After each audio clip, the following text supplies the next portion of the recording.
Je suis Charles Motte, chercheur au sein de l'unité Ortsis du CIRAD.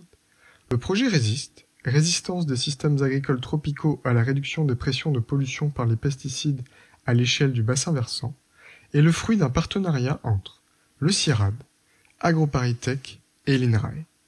Dans cette vidéo, je vais vous présenter les résultats de ce projet issu de l'appel Pesticides 2014 au nom du collectif impliqué. Le contexte du projet est celui des Antilles françaises. Ces départements et régions françaises et européennes constituent des exceptions agricoles à l'échelle du territoire national, pour leur climat tropical et les cultures qui y sont pratiquées sur des sols d'origine volcanique récents. L'emploi de chlordécone, un pesticide utilisé dans le passé contre le charançon du bananier, entraîne encore aujourd'hui une pollution durable des sols et des eaux. Des utilisations importantes de pesticides dans les systèmes de cultures actuels continuent de menacer la qualité de ces ressources, tandis que les mécanismes à l'origine des utilisations et des transferts sont mal connus. Par ces spécificités, ces régions souffrent ainsi de l'absence d'outils d'accompagnement à la transition agroécologique adaptés à la gestion des pollutions en conditions tropicales. L'observation conjointe des pratiques phytosanitaires et des pollutions permet de définir 4 catégories de situations, posant chacune des questions de recherche et des propositions de réponses spécifiques pour leur gestion. Le projet RESIST se positionne sur ces derniers couples d'applications actuelles causant des pollutions ponctuelles ou chroniques. La question de recherche est donc: quelles sont les modifications de pratiques pour réduire les pollutions? La solution envisagée, la co-conception participative de systèmes agricoles sur le territoire. Dans ce cadre, le projet vise ainsi à construire un dispositif d'accompagnement de l'évolution des pratiques au sein des socio-écosystèmes inscrits dans des bassins versants touchés par les pollutions agricoles, avec comme objectif opérationnel de limiter la pollution des rivières par des changements de pratiques à l'échelle d'un territoire. Les premiers résultats ayant montré des problématiques de pollution de l'eau par les herbicides et leurs utilisations transversales au sein des systèmes de culture aux Antilles ont axé les travaux sur la gestion des pollutions herbicides et la gestion de l'enherbement. Le principal résultat de ce projet est une méthode de conception participative de systèmes agricoles à l'échelle du bassin versant. Cette méthode est basée sur le constat issu d'un diagnostic socio-technique et d'une analyse des réseaux d'acteurs que les 3 grandes filières associées aux grandes productions de l'île, canne à sucre, banane d'exportation et diversification alimentant le marché local, travaillent de manière très déconnectée, ne permettant pas de mettre en place des actions coordonnées sur les bassins versants à enjeu pour l'eau.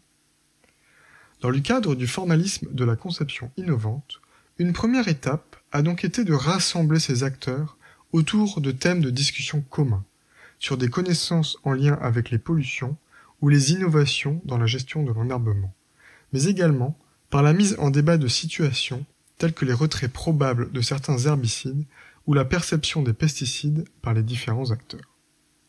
Sur la base de ces connaissances, nous avons co-construit avec les acteurs 15 innovations à l'échelle du territoire qui permettraient potentiellement des évolutions de pratiques de gestion de l'enherbement sur les bassins versants. Ces innovations ont ensuite été testées, combinées et leur mise en œuvre évaluée sur le bassin à l'aide d'un jeu de rôle, What Pass Game, qui a été construit dans le cadre du projet. Cette étape permet également d'affiner les différentes innovations dans leur conception. Cela a produit des scénarios dynamiques évalués de changements sur le bassin, permettant aux acteurs des filières de mettre en œuvre les stratégies d'évolution conçues entre les différents acteurs intervenant sur les bassins. En guise d'illustration, voici une représentation schématique de l'état d'un bassin dans les conditions dans lesquelles le projet a été mis en œuvre. Les acteurs opérant sans coordination au sein de leur filière, générant des pollutions de l'eau aux herbicides. Comme évoqué précédemment, la méthode a permis de co-construire et de combiner des innovations sous forme de scénarios.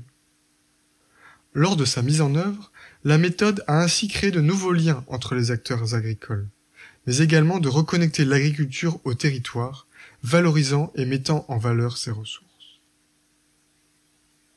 Ainsi, l'agriculture peut avoir un effet levier sur le tourisme et favoriser l'attractivité du territoire par des pratiques reconnues vertes, sans herbicides par exemple, aboutissant à une forme de labellisation du territoire et de ses produits.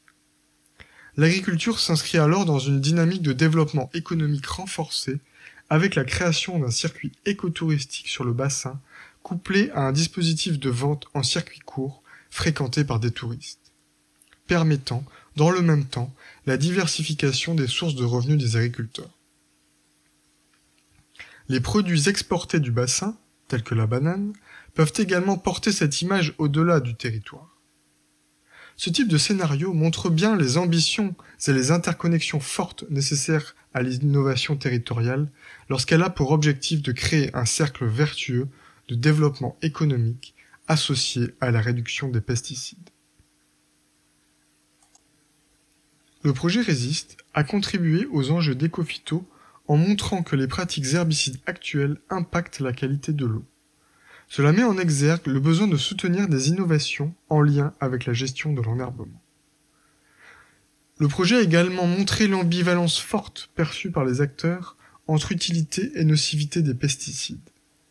Cela appelle à soutenir des arènes locales pour la mise en débat des questions sociétales en lien avec les pesticides et leurs évolutions.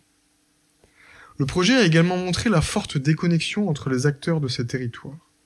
Cela appelle à soutenir des initiatives visant à reconnecter les acteurs intervenant dans les différentes filières agricoles et les autres acteurs du territoire. Enfin, le projet a montré l'intérêt d'intégrer l'agriculture dans un schéma de développement économique territorial. En particulier, en prouvant que le territoire est porteur de ressources et de leviers que les filières n'envisagent pas seules.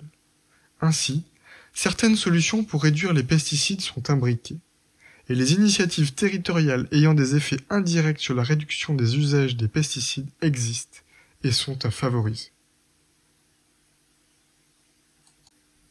Dans le cadre du projet Résiste, les acteurs ont construit ensemble leurs propres innovations et scénarios d'évolution compatibles avec leurs contraintes. Ils sont ainsi appropriés et les pratiques plus facilement appropriables, comme on peut le voir sur les photographies. Cela montre bien que l'innovation territoriale est prometteuse pour accompagner le changement des pratiques agricoles. Afin d'aller plus loin dans le transfert des résultats et de la méthode, il faut poser la question de l'animation sur le long terme de ces dispositifs.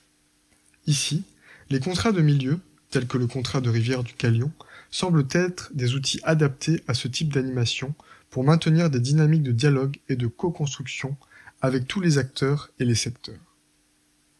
Les outils produits par le projet sont disponibles, tels que les écoles acteurs ou le jeu sérieux, pour faciliter l'animation. Il apparaît néanmoins nécessaire que des moyens suffisants et permanents puissent être dédiés à cette animation territoriale. Le projet Résiste a montré qu'il est nécessaire de construire et de maintenir dans la durée des espaces de concertation pour débattre de l'avenir de l'agriculture, proposer des objectifs localisés pour les nouvelles politiques publiques et conduire la réflexion, voire la négociation et l'allocation des ressources nécessaires à la transition. Également, de considérer les échelles territoriales pour élaborer les innovations sur la réduction de l'usage des phytosanitaires et les accompagner par des politiques publiques plus localisées. En guise de perspective, apparaît le questionnement de la généricité et des modalités d'adaptation à d'autres contextes de la méthode et de ses outils. Cela passera en particulier par l'application de la méthode sur d'autres territoires à enjeu pour l'eau, comme c'est le cas par exemple actuellement à La Réunion.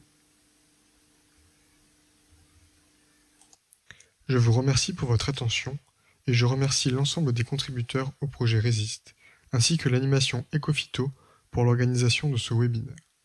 Si vous souhaitez des précisions à l'issue du webinaire, n'hésitez pas à me contacter à l'adresse électronique indiquée.